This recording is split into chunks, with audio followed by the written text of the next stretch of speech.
Hello दोस्तों, आज हम राजा विक्रमादित्य और प्रेत आत्मा की कहानी को आपके सामने लेकर आए हैं। यह कहानी राजा विक्रमादित्य की वीरता और अडिग साहस का अद्भुत उदाहरण है, लेकिन इस बार उनका सामना एक ऐसी अज्ञात शक्ति से हुआ जो रहस्यमयी और अत्यंत खतरनाक थी।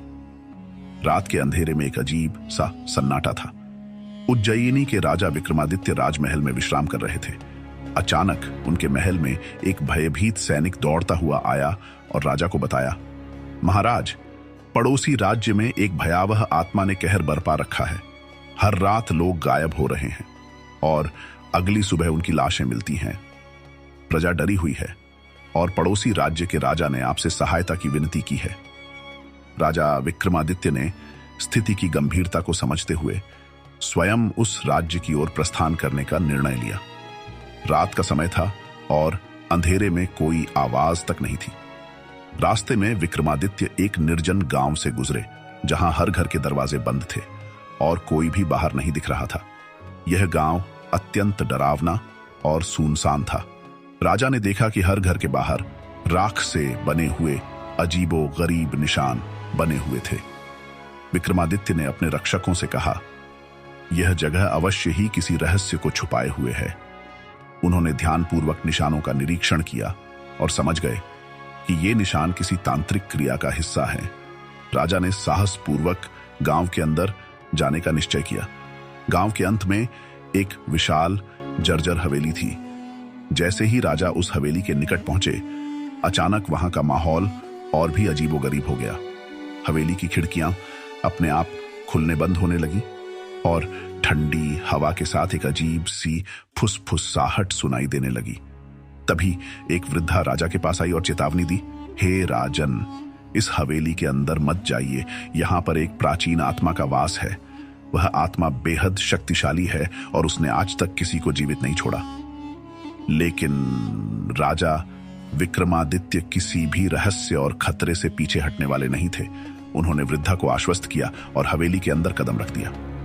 हवेली के अंदर हर ओर अंधेरा था। राजा ने अपनी तलवार निकाली और सतर्क होकर आगे बढ़े। अचानक उनके सामने एक परछाई प्रकट हुई। यह कोई साधारण परछाई नहीं थी। यह एक अजीब और डरावना आकार था, जो मानो किसी इंसानी चेहरे को विकृत कर डरावनी शक्ल में बदल चुका था। वह आवाज में बोली, हे राजा विक्रमादित्य, तुम यहां क्यों आए हो? क्या तुम्हें मृत्यु का भय नहीं है?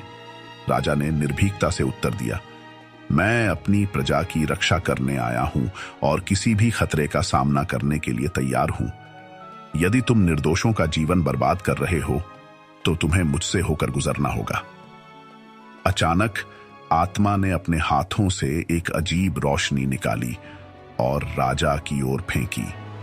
विक्रमादित्य तुरंत समझ गए कि यह एक जादुई प्रहार है। उन्होंने अपनी तलवार से उस रोशनी को काट दिया, लेकिन जैसे ही रोशनी टकराई, एक जोरदार विस्फोट हुआ और पूरी हवेली कांप उठी।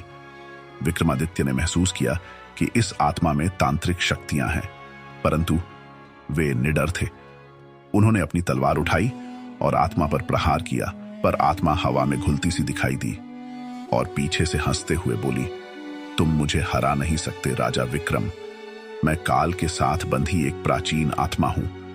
इतना सुनते ही विक्रमादित्य को समझ में आ गया कि यह आत्मा केवल शक्ति से नहीं मरेगी, इसके पीछे कोई गहरा रहस्य है।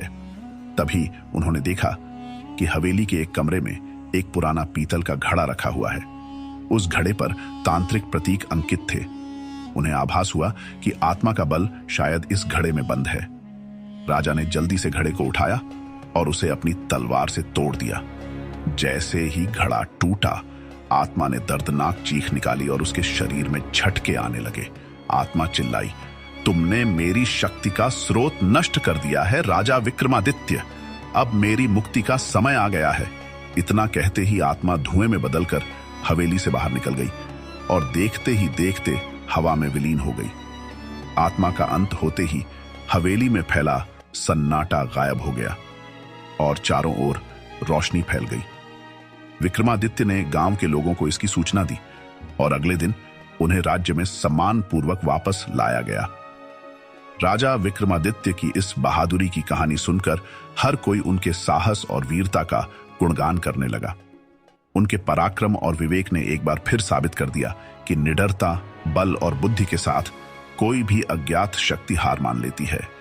इस कहानी से यह सीखने को मिलता है कि सच्चा साहस और बुद्धिमत्ता किसी भी रहस्य और भय से पार पा सकते हैं।